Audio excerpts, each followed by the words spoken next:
Você já sentiu que o seu trabalho consome tanto de você que no fim do dia não sobra mais nada? Ou que mesmo se esforçando ao máximo, parece que nada tem valor? Esse esgotamento, ele pode não ser só cansaço, ele pode ser um sinal de algo mais profundo, um esvaziamento do sentido do trabalho.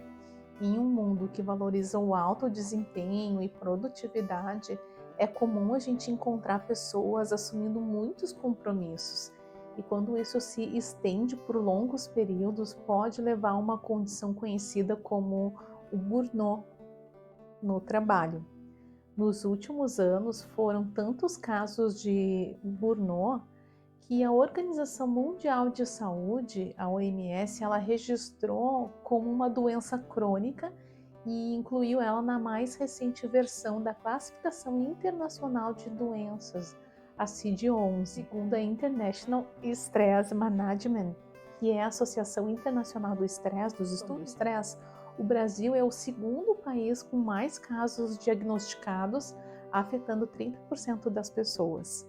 E trabalhar demais, ter um ambiente de trabalho tóxico, falta de reconhecimento, falta de gerenciamento do tempo, sem tempo suficiente para relaxar e socializar, assumir muitas responsabilidades sem a ajuda de outras pessoas, falta de relacionamentos próximos ou de apoio e tendências perfeccionistas, sentir que nada nunca está bom o suficiente, ter uma visão pessimista de si mesmo e do mundo, uma necessidade de estar no controle, uma relutância em delegar aos outros, são alguns dos fatores do burnout. O desenvolvimento do burnout, ele também está relacionado a características individuais como o neuroticismo ou negativismo, que é uma tendência negativa de ver o mundo. E construir um ambiente saudável dentro e fora do trabalho pode evitar o burnout. E nesse vídeo eu vou falar sobre a síndrome de burnout, quais são os sinais de alerta, o que contribui para o surgimento e principalmente como construir um caminho de prevenção que desenvolva o sentido e a satisfação ao seu dia a dia profissional e pessoal. Você gostaria de transformar a relação com o trabalho? Então fica até o final do vídeo para saber um pouco mais. Olá, eu sou Ronise Dias Machado, eu sou psicóloga clínica e faço atendimento online na abordagem da terapia cognitivo-comportamental e terapia dos esquemas. Muito bem-vindos, muito bem-vindas aqui no canal, e se é a primeira vez que está aqui nesse espaço e gosta de assuntos sobre psicologia, saúde mental, emocional e autoconhecimento, eu te convido a se inscrever aqui no canal e ativar as notificações para saber sobre publicações de novos vídeos. A pergunta: se você tivesse bastante dinheiro para viver o resto da vida confortavelmente, sem trabalhar, o que você faria em relação ao seu trabalho?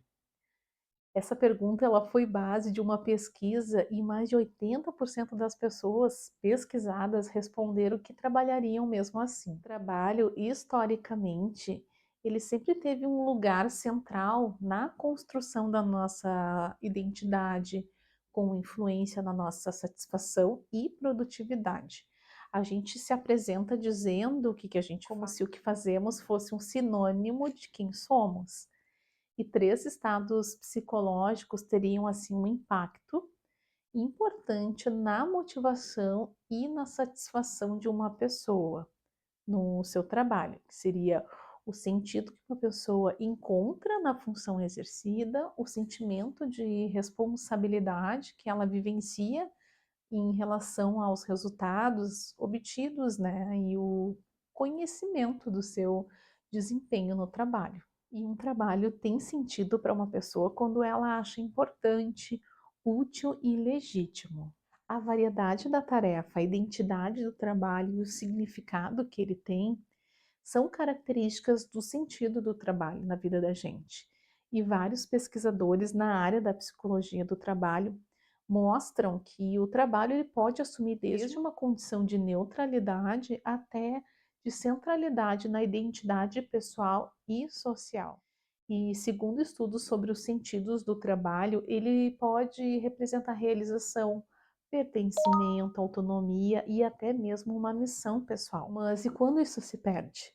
Segundo o Ministério da Saúde, a síndrome de Burnout, ela também é conhecida como síndrome do esgotamento profissional, que é um distúrbio emocional causado por condições de trabalho extremamente estressantes. Se manifesta por meio de sintomas como exaustão física e mental intensa, estresse crônico e sensação de esgotamento constante. E a principal causa é o excesso do trabalho.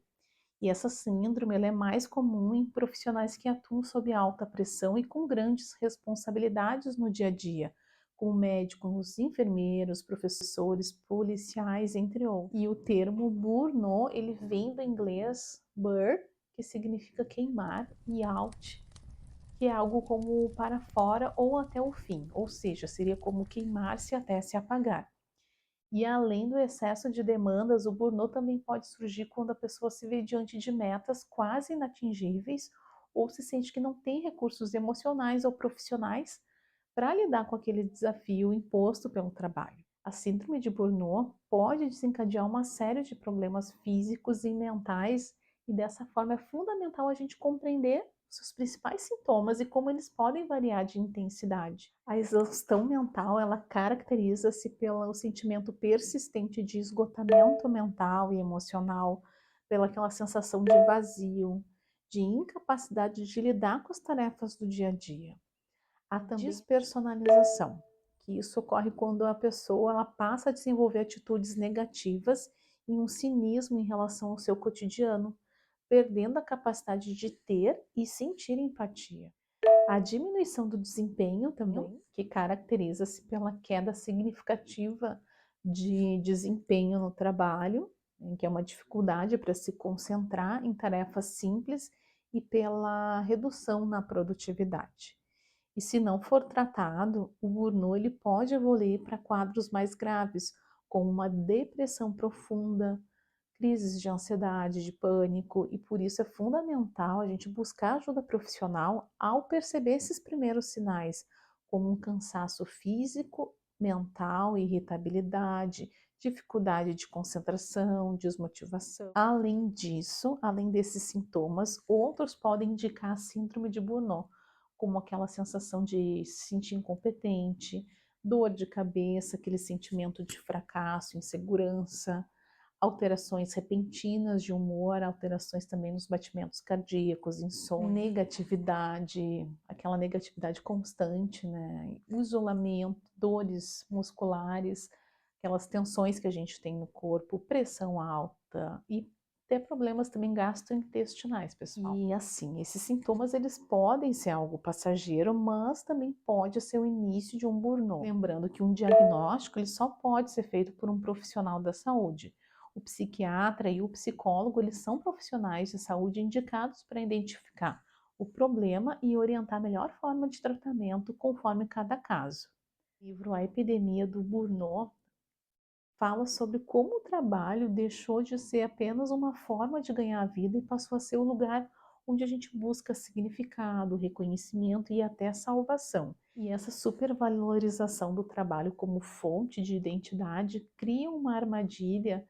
A gente começa a medir o próprio valor pelo desempenho. Não dá conta vira sinônimo de fracasso, ativando alguns gatilhos emocionais. Inclusive, eu já fiz um vídeo sobre isso, sobre os gatilhos emocionais. Eu vou deixar aqui na descrição como sugestão para assistir depois. E o autor desse livro, ele também questiona: será que o problema está nas pessoas ou num sistema que cobra demais? Psicoterapia, a gente observa que muitos dos que chegam ao limite do burnout não são os descomprometidos, mas justamente os mais engajados, os que se importam, os que querem fazer bem feito. Mas num sistema onde a gente tem que responder a metas, se sobrecarrega e a gente vive uma cultura de reconhecer sempre o esforço por uma performance, é um desafio saber lidar com essa questão. Vou contar aqui um fato que aconteceu comigo esse ano, por um momento de exaustão, e que eu cheguei a ter crises de pânico, um coração apertado, calafrios, tontura e até desmaio, pessoal. Foi um momento assim que eu me exigi demais, me desgastando ao extremo. ultrapassando também os meus limites. Eu fui buscar tratamento e hoje eu estou muito mais consciente e me policiando também, né? Foi muito impactante, assim, né? Porque eu nunca tive esses sintomas físicos de pânico e buscar ajuda foi o melhor caminho para eu sair desse sofrimento que me fez parar numa emergência de hospital, pessoal. Então, o que fazer diante dessas questões? Nem sempre é possível a gente mudar de trabalho, mas é urgente a gente resgatar o sentido do trabalho para além da produtividade, né? A gente tem que aprender a reconhecer os próprios limites, aprender a gerenciar melhor o estresse, reorganizar o trabalho, as nossas prioridades profissionais e pessoais e redefinir o que é sucesso também. E viver bem, né? Ter uma alimentação saudável, praticar atividade física regularmente, né? Ter momento de descanso e pausas é muito importante. E trabalhar isso nos dá equilíbrio e consciência e evita cada vez mais aquela autocobrança e autoexploração excessiva, aquele autossacrifício que a gente faz diante de uma função, de uma necessidade de produtividade. Outra coisa importante também é a gente cultivar outros espaços de identidade também, além do trabalho.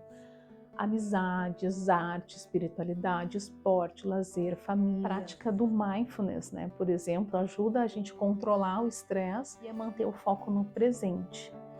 Buscar um apoio psicológico também é importante, né? Um trabalho. E essas ações, elas são formas de fortalecer a resiliência dentro da gente, a lidar de forma mais eficaz com as demandas da vida. E é preciso a gente ter esse esforço consciente para mudar esses hábitos e promover o autocuidado, né? Cuidar de si é um ato contínuo e diário, pessoal.